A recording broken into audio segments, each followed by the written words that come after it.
Bonjour tout le monde et bienvenue à cette seconde vidéo où nous allons poursuivre la création d'une page web sur le théorème de Pythagore.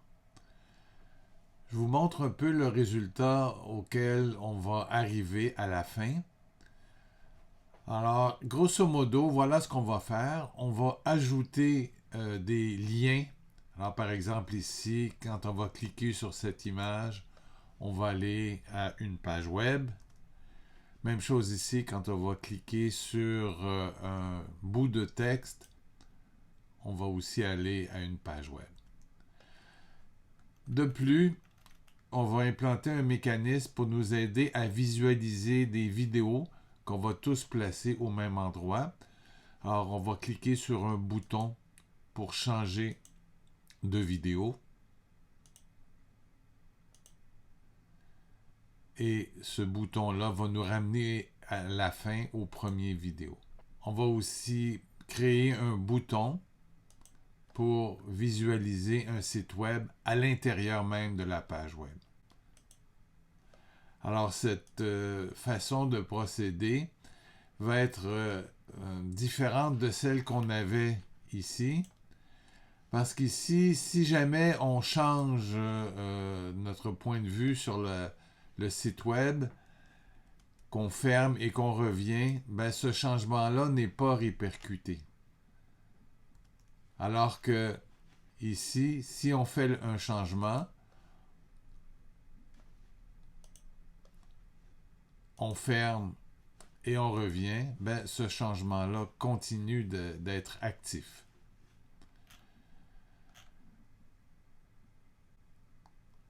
Alors voyons comment on va procéder.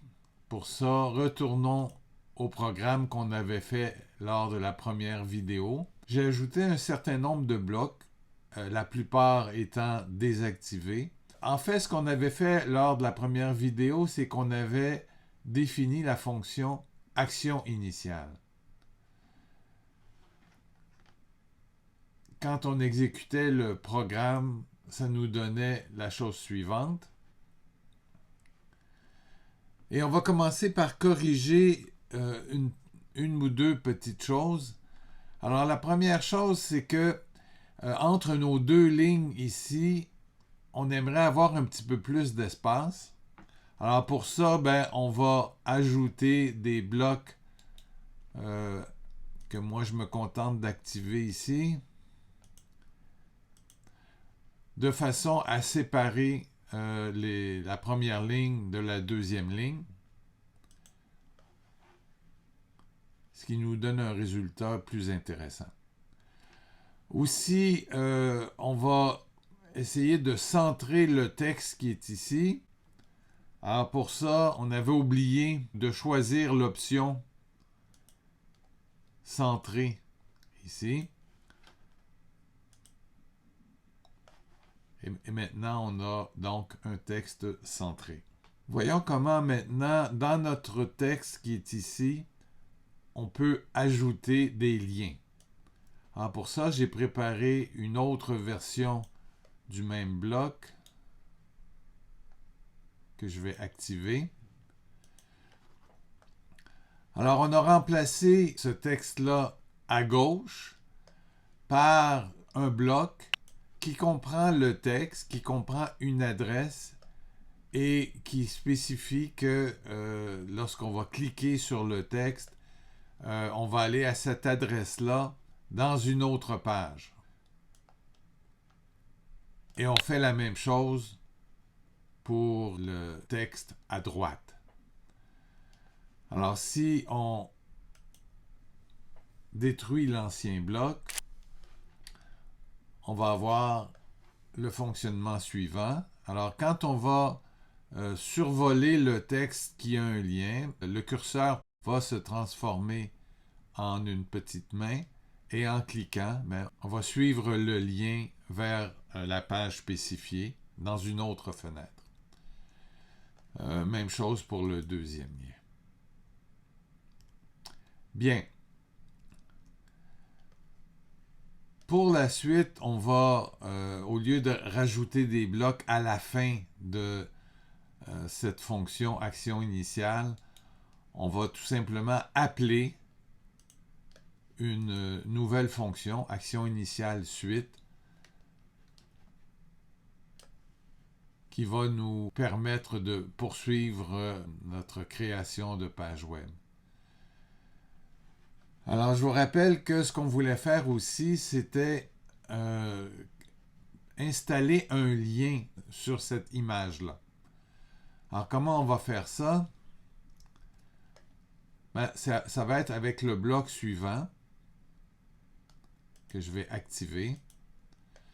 Donc, si on clique sur l'image qu'on avait appelée PNG, ben, on exécute une fonction. Cette fonction-là, je l'ai définie ici. C'est tout simplement une fonction qui a une seule commande, aller à l'adresse suivante dans une autre fenêtre. Alors, dès qu'on a installé ceci, ben, quand on va cliquer sur l'image, on va aller dans une autre fenêtre. Maintenant, vous remarquerez que notre curseur ne se change pas pour indiquer qu'on a un lien qui est activé. Contrairement à ici, où on avait un changement de curseur qui nous indiquait que c'était un lien, ou même ici, où quand le curseur change, ça indique qu'on peut faire une action avec la souris. Alors, comment on peut activer ceci? Ben, c'est tout simplement par une commande que je vais révéler, qui dit que pour l'objet PNG, le curseur doit être un pointeur, c'est-à-dire donc doit être la petite main ici. Ce qui veut dire que quand on va survoler cette image, ben notre curseur va devenir un pointeur. Et donc, on indique comme ça qu'on peut cliquer là-dessus.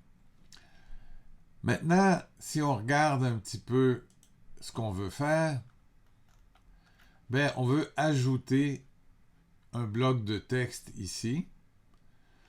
Alors ça, on sait déjà comment faire, donc je vais passer rapidement. On insère d'abord des sauts de ligne pour séparer la deuxième ligne de celle qui s'en vient. Et on crée un bloc de texte avec les caractéristiques qu'on souhaite. Alors là, la couleur des caractères sera bleu sur fond vert. On veut que le texte soit centré et qu'il soit le texte suivant. Donc, vous remarquerez qu'on obtient donc ce bloc-là. Ensuite, je veux ajouter un choix de vidéo. Hein? C'est-à-dire, je vais ajouter ces éléments-là. La façon dont on va procéder, c'est qu'on va créer un contenant qui va contenir toutes les vidéos en question. On va voir comment faire ça. Bon, tout d'abord, on va séparer du bloc de texte qu'on vient de créer le contenant. Et on va créer un texte qu'on va appeler contenant et qui ne contiendra rien. Ce texte-là, il va falloir lui donner un certain nombre de caractéristiques. Alors, deux caractéristiques qui sont assez évidentes, c'est de donner des dimensions. Alors ici, on va avoir des vidéos de format HD, donc qu'on va mettre en 1240 par 720. Mais le plus important, c'est cette propriété-là, qui est que le texte en question doit avoir un affichage qui est de type inline block. C'est-à-dire que ce contenant-là va être sur la même ligne, donc il n'y aura pas de saut de ligne, mais qui sera un bloc dont on pourra spécifier les dimensions. Et c'est ce qu'on fait précisément par la suite. Alors pour l'instant, si on exécute ceci, ben, on ne voit pas ce texte-là puisqu'on n'a rien mis, mais on remarque que notre bloc de texte ici est tassé vers la gauche pour laisser de la place à ce nouveau contenant-là.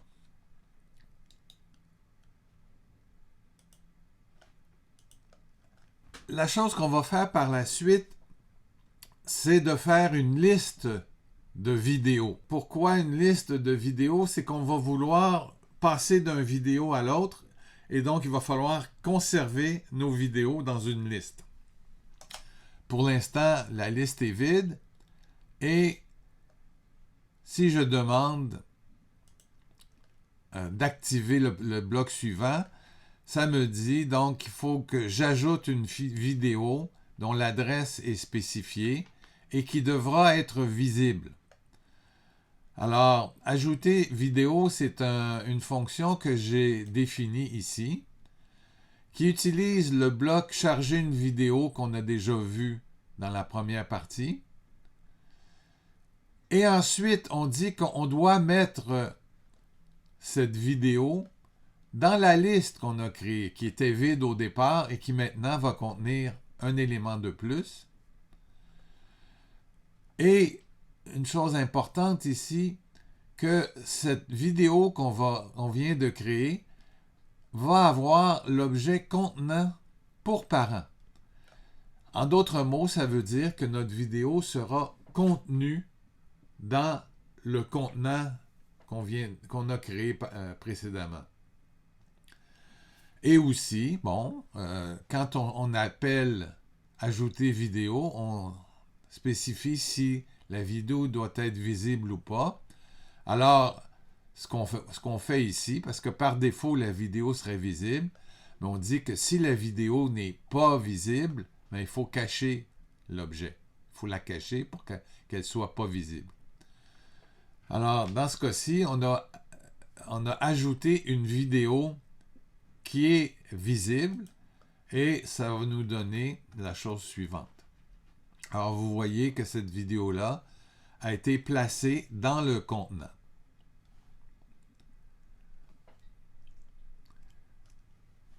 Faisons la même chose pour une deuxième vidéo. Alors, pour illustrer les choses, je vais rendre cette deuxième vidéo-là visible aussi. Ce qui veut dire qu'elle sera ajoutée à la liste de vidéos et elle sera intégrée, placée dans le contenant en question. Alors, ce que ça nous donne, c'est un contenant qui va contenir les deux vidéos, la première et la deuxième. Mais c'est pas ça qu'on veut. On veut que y a une seule vidéo qui soit visible à la fois.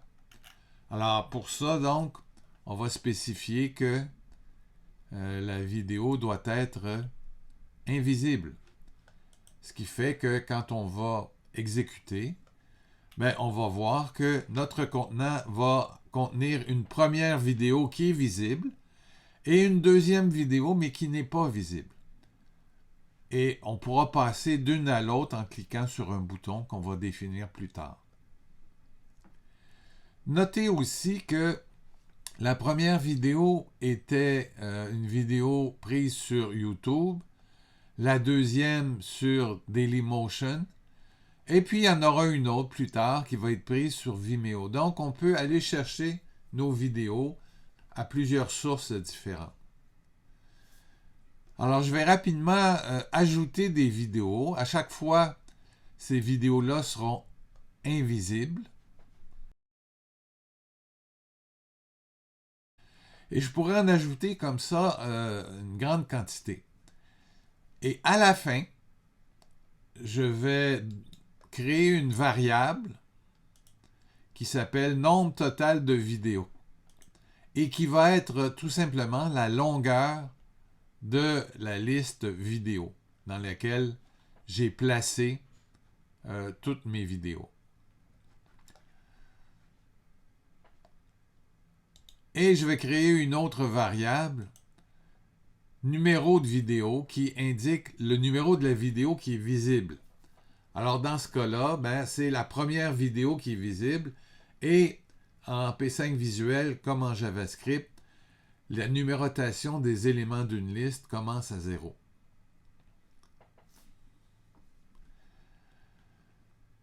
Bon, maintenant regardons ce qu'on veut faire. On veut créer un bouton ici, changer la vidéo, qui va nous permettre de passer d'une vidéo à l'autre, c'est-à-dire de cacher la vidéo courante et de montrer la vidéo suivante.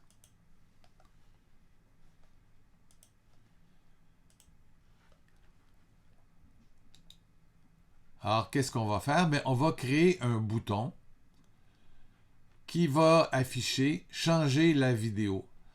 Vous remarquez ici une chose intéressante, c'est que quand on décrit un texte d'un objet, on peut associer un certain nombre d'instructions de format.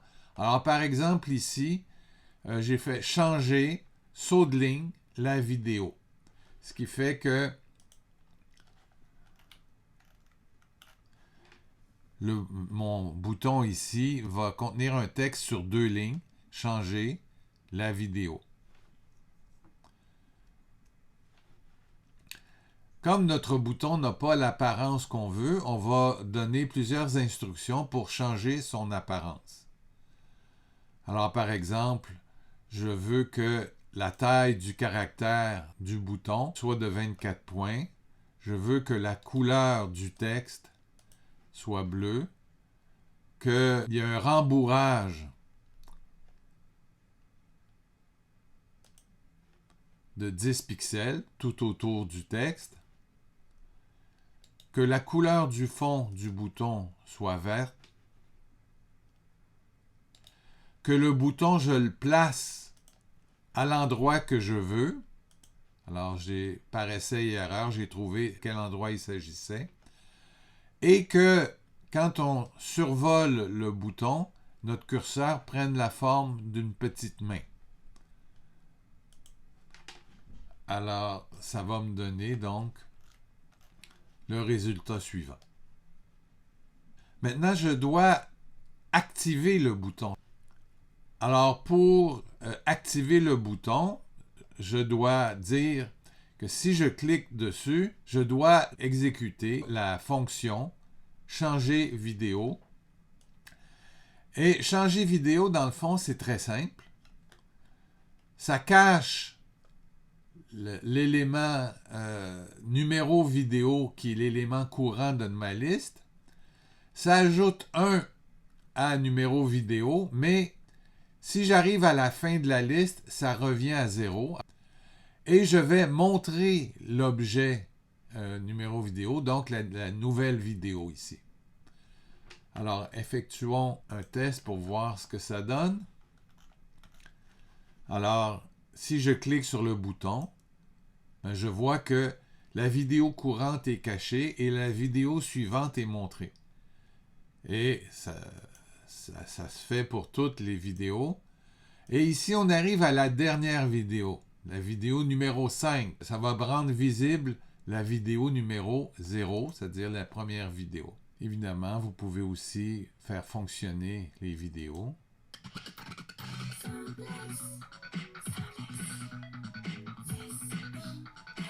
Mais n'oubliez pas d'arrêter la vidéo avant de passer à la vidéo suivante. Sinon, les deux vidéos continueraient de fonctionner, comme c'est le cas dans l'exemple ici.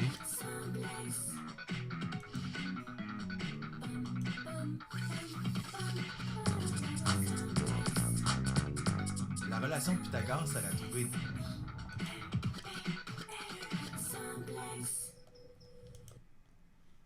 Voilà. Maintenant, on va s'attaquer à la problématique de créer un bouton ici pour montrer ou cacher un site web. Alors, voyons comment procéder. Ben, comme ça va se passer sur une autre ligne, on va faire des sauts de ligne et on va créer un bouton.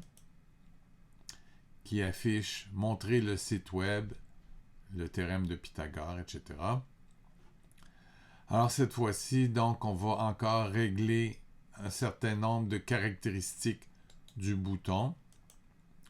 Alors la taille du caractère, la couleur du caractère, toujours,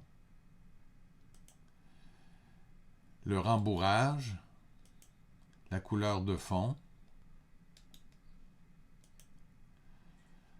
le fait que quand on survole le bouton, ça devient une petite main,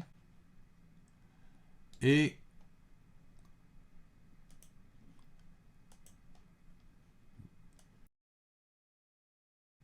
d'exécuter la fonction visibilité lorsque le bouton va être cliqué. Alors, on va faire comme pour les vidéos, on va créer un contenant. Les contenants peuvent être très variés, ça pourrait être un texte aussi, mais là ici je vais prendre un paragraphe. Et je vais insérer un bloc, intégrer une page web, que je nomme page web, en spécifiant l'adresse, la largeur, la hauteur, une bordure si vous voulez, et de quelle couleur je veux qu'elle soit. Et je veux que le parent de cette page web-là soit le paragraphe que je viens de créer.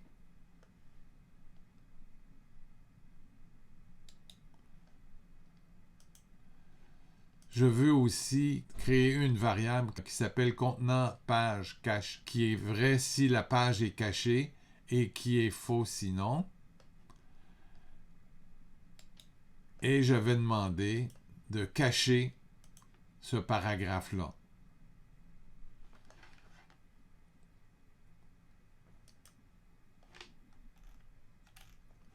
Alors, mon paragraphe est caché, donc je ne le vois pas.